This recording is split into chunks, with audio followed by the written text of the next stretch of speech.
113 కీర్తన 8వ వాక్యం. నేల కంటే ఇంక హీనమైనది ఏముంటుంది? ఇంక పూర్తి బాటము నుండి ఇక టాప్కు లేవనెత్తేవాడట ఆయన. స్తోత్రం చెప్పాలి. ఎక్కడి నుంచి లేవనెత్తాడు తల్లి? నేల నుండి దరిద్రులను లేవనెత్తువాడు, పెంట కుప్పల మీద నుండి బేదలను పైకెత్తువాడు. కొట్టు కొట్టు, హల్లెలూయా కొట్టు, చప్పలు కొట్టి గట్టిగా. లేవనెత్తుతాడు. నీ దరిద్రం ఎక్కువ రోజులు ఉండదు. నువ్వు నమ్ముకున్న దేవుడు సజీవుడు, సత్యదేవుడు, నీతిమంతుడు. నేల నుండి నేను లేవనెత్తడానికి ఇష్టపడుతున్నారు ఆయన. పెంట కుప్పల మీద నుండి అంటే పెంట కుప్పల మీద ఒకడు ఉంటే లోకమంతా ఏం చేసింది చెప్పండి? అసహ్యించుకుంటుంది. నువ్వు మనుషుల చేత అసహ్యించబడ్డావు, కానీ దేవుడు నిన్ను అక్కడ నుండి పైకి లేపుతాడట. సొంత ఇంటి వారికి లెక్కలేదండి దావీదంటే.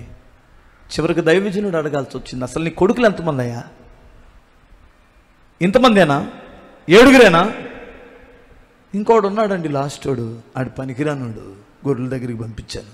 చదువు సంధి లేదు, ఆడు ఎందుకు పనికిరాడు? ఆడిని పిలిపించి చదువుతాను.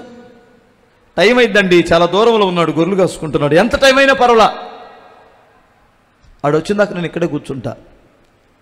పిలిపించారు. దూరంగా ఉన్నప్పుడే ప్రభు అంటాడు, సమూయేలు నేను కోరుకున్నవాడు ఇతడే.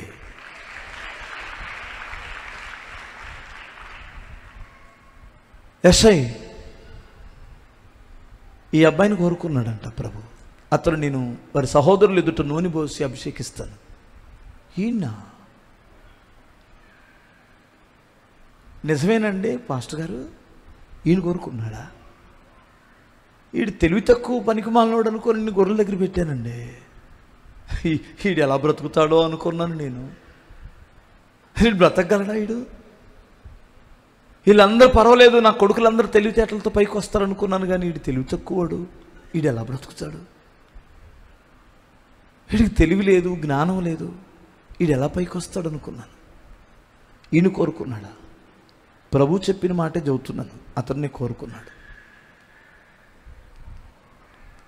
సరే, దేవుని చిత్తం ఎలా ఉంటుందో చూస్తేనండి, నేటి వరకు కూడా దావీదును మర్చిపోలేనంత గొప్ప స్థితికి, గొప్ప పరిపాలన అందించాడండి. ఎక్కడి నుంచి లేపాడు అతన్ని? పెంట కుప్పల మీద నుంచి, గొర్రె పెంట మీద నుంచి. స్తోత్రం చెప్పొకసారి. యోసేపా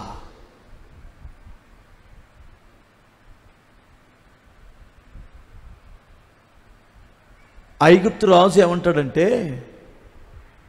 నా తర్వాత ఇతనే ప్రధానమంత్రి అంటాడు. కొత్త ప్రధానమంత్రి అయ్యాడంట, మన దేశానికి కొత్త ప్రధానమంత్రి వచ్చాడంట, రాజుగారు నియమించాడంట. అంటే ఎవడాడు? అంటే హెబ్రీడు, ఐగుప్తుడు కాదు. హెబ్రీడా? ఆడెవడు? ఏది పోతీఫర్ ఇంట్లో వాళ్ళ ఆవిడ్ని పాడు చేయబోయాడు ఆడేనా?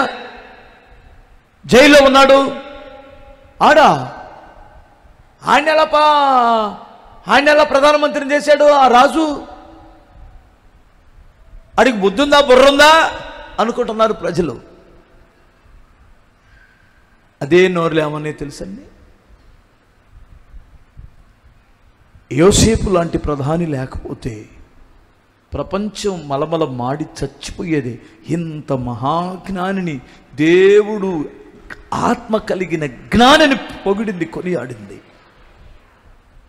ఈడు వేస్ట్గాడని గోతులో నెట్టిన అన్నదమ్ములకి అతనే ఒక మాట భరోసా ఇచ్చాడు, నేను మిమ్మల్ని మీ పిల్లలను పోషిస్తాను. చూసారు ఎంత లేవనెత్తాడు దేవుడు. నువ్వు అనుకుంటున్నావేమో నా జీవితం ఇక పైకి రాదు, నేను ఎప్పుడు పైకి రానని. దేవుడు లేవనెత్తేంతవరకు ఆయన పాదాల దగ్గర అణిగి ఉండండి అయ్యా, దేవుడు ఖచ్చితంగా కరుణిస్తాడు. నీ కుటుంబాన్ని ఖచ్చితంగా లేవనెత్తుతాడు. బిగ్గరగా స్తోత్రం చెప్పగలరా? అప్పుల్లో కూరుకుపోయావేమో, అక్కడ నుంచి లేవనెత్తాడు. దరిద్రములో ఉన్నావేమో, నా దేవుడు నిన్ను లేవనెత్తుతాడు. లేవనెత్తాడా? లేవనెత్తాడా? లేవనెత్తడా? నమ్మిన వారాలలో చెప్పండి. నమ్మితే మహిమను చూస్తావు, నమ్మితే దేవుని మహిమను చూస్తావు. నమ్మకపోతే నేను చేసేదేం లేదు. అలాగే ఉంటావు. నమ్మండి. దేవుడి మాటలను దీవించునుగాక.